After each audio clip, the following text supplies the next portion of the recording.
یہ آکاشوانی لکھنؤ ہے۔ علاقائی خبریں معاذ اختر سے۔ اجودھیا میں رام للا کی پران پرتشٹھا میں اب 9 دن باقی رہ گئے ہیں۔ اس موقع پر آج ریاست کے سبھی مندروں اور مذہبی مقامات پر وسیع پیمانے پر صفائی مہم چلائی جا رہی ہے۔ ہمارے نامہ نگار نے بتایا کہ یہ مہم آج سے 21 جنوری تک چلے گی۔ وزیر اعظم نریندر مودی نے ملک کے ہر ایک شہری سے آج سے اپنے نزدیکی مندروں اور مذہبی مقامات پر صفائی مہم میں حصہ لینے کی اپیل کی تھی۔ اتر پردیش میں اس مہا صفائی مہم کی قیادت وزیر اعلیٰ یوگی آدتیہ ناتھ کر رہے ہیں۔ انہوں نے آج اجودھیا کے لتا چوک سے اس مہم کا آغاز کیا۔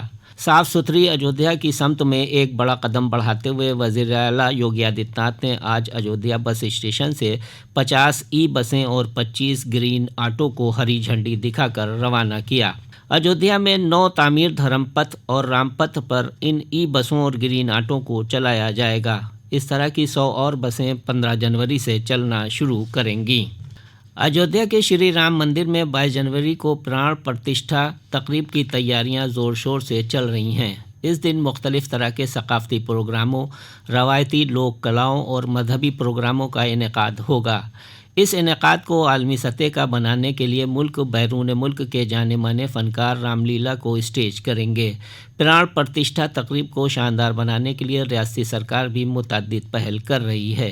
اس سلسلے میں اجودھیا میں فلوٹنگ اسکرین کے ذریعے پران پرتشٹھا کا پروگرام دکھایا جائے گا۔ یہ فلوٹنگ اسکرین اجودھیا کے چودھری چرن سنگھ گھاٹ پر تیار کیا جا رہا ہے۔ شروع میں 3 کلومیٹر کے دائرے میں اس کو چلایا جائے گا۔ ملک کی سب سے بڑی فلوٹنگ اسکرین اجودھیا کی مذہبی، ثقافتی، قدیمی اور ترقی کی کہانی الگ طرح سے ہی بیان کرے گی۔ پوری ریاست میں پران پرتشٹھا تقریب کا جوش ہے۔ ہر کوئی اپنے اپنے طریقے سے اس اتسو کو منانے کی تیاری میں لگا ہوا ہے۔ اس دوران متعدد مقامات پر ثقافتی پروگراموں کے انعقاد کا سلسلہ جاری ہے۔ پران پرتشٹھا پروگرام کے مد نظر اجودھیا کا پرویش دوار کہے جانے والے بارہ بنکی ضلع کی کایا کلپ کی جا رہی ہے۔ قدیمی مقامات کو خوبصورت شکل دینے کے ساتھ ساتھ ٹریفک نظام کو چست درست کیا جا رہا ہے۔ ریاست میں 22 جنوری تک اجودھیا سے گزرنے والی سبھی ٹرینوں کے راستے تبدیل کر دیے گئے ہیں۔ وہیں کچھ ٹرینوں کو رد بھی کیا گیا ہے۔ تقریباً 35 ٹرینوں کا راستہ تبدیل کیا گیا ہے۔ اجودھیا دلی وندے بھارت ایکسپریس سمیت کئی ٹرینیں رد کر دی گئی ہیں۔ ریلوے نے یہ فیصلہ اجودھیا دھام ریلوے اسٹیشن پر ریلوے لائن کو ڈبل کرنے کا کام پورا کرنے کے مد نظر کیا ہے۔ اس دوران لوگ اجودھیا پہنچنے کے لیے بس خدمات کا استعمال کر سکتے ہیں۔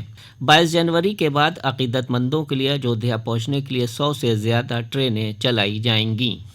وزیر اعلیٰ یوگی آدتیہ ناتھ نے کل گورکھپور میں مشن شکتی اسکیم کے تحت 1150 ضرورت مند خواتین کو سلائی مشین تقسیم کی۔ اس موقع پر اپنے خطاب میں وزیر اعلیٰ نے کہا کہ آدھی آبادی کو مستحکم بنائے بغیر ہم بھارت کو مضبوط اور طاقتور نہیں بنا سکتے۔ خواتین کو خود کفیل بنانے کے لیے ریاستی سرکار نے متعدد پروگرام شروع کیے ہیں۔ اس سے قبل وزیر اعلیٰ نے گورکھناتھ مندر احاطے میں جنتا درشن کے دوران عوام کے مسائل بھی سنے۔ گورکھپور اور آس پاس کے علاقوں سے آئے لوگوں نے مکان اور پنشن سمیت مختلف مسائل سے وزیر اعلیٰ کو واقف کرایا۔ انہوں نے موقع پر موجود افسروں سے کہا کہ جن لوگوں نے مکان اور سنگین بیماریوں کے علاج کے لیے مالی مدد کی ضرورت بتائی ہے، انہیں اولیت کی بنیاد پر مکان فراہم کرائیں اور علاج کے لیے مالی مدد کا تخمینہ حکومت کو بھیجا جائے۔ وزیر اعلیٰ نے افسروں کو ہدایت دی کہ عوامی مسائل کے حل میں کسی طرح کی تساہلی نہ برتی جائے۔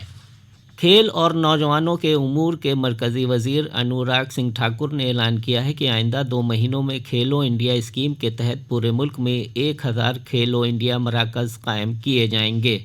کھیلوں کے لیے بجٹ تقسیم پر زور دیتے ہوئے وزیر کھیل انوراگ ٹھاکر نے بتایا کہ پہلے کھیل بجٹ صرف 800 کروڑ روپے کا تھا۔ اب مرکزی سرکار نے اسے بڑھا کر 3200 کروڑ روپے یعنی 4 گنا کر دیا ہے۔ انہوں نے کہا کہ ملک کے دیگر روایتی کھیلوں کو کھیلو انڈیا کا حصہ بنایا گیا ہے۔ ان روایتی کھیلوں کو بین الاقوامی سطح پر لانے اور اولمپک میں ان کھیلوں کو جگہ دلانے کی کوششیں کی جائیں گی۔ آکاشوانی لکھنؤ سے علاقائی خبریں ختم ہوئیں۔